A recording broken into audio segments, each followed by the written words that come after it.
ইচ্ছাশক্তি ফাউন্ডেশনের আজকে ষষ্ঠ প্রতিষ্ঠা বার্ষিকী উপলক্ষে আমন্ত্রিত অতিথিবৃন্দ, ইচ্ছাশক্তি ফাউন্ডেশনের সকল সদস্যবৃন্দদের আন্তরিক শুভেচ্ছা জানাই যে আপনারা সবাই কষ্ট করে আজকের এই দিনটা একটু ফ্রি হয়ে আমাদের এই সংগঠনের একটু সময় দিতেছেন। আল্লাহ তাআলা এর বিনিময়ে আপনাদের আরও মঙ্গল করুক। আজকে আমরা মূলত এক জায়গায় একত্রিত হয়েছি।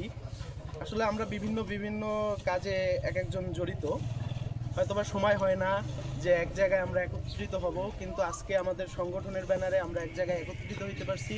এটা আসলে আমাদের ভাগ্যের বিষয়। আর এতগুলো মানবিক মানুষের মাঝে আমরা উপস্থিত হইতে পারছি, এটাই আসলে সবচাইতে বড় পরিচয়। আল্লাহ তাআলা আমাদের সবাইকে সুস্থ রাখুন এবং সঠিকভাবে মানবিক কাজগুলো করার মতো তৌফিক দান করুন। আসলে সবাইকে মানবিক কাজ করার জন্য আল্লাহ তাআলা মন মানসিকতা দেন না।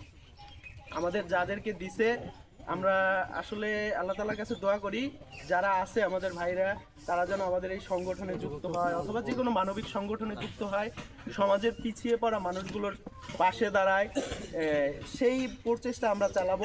এবং যারা আমাদের নতুন মেহমান আসছেন, আপনাদেরকে বলবো যে আমাদের সংগঠনের সাথে যুক্ত হওয়ার চেষ্টা করবেন এবং মানবিক কাজে অংশগ্রহণ করার মতো চেষ্টা করবেন।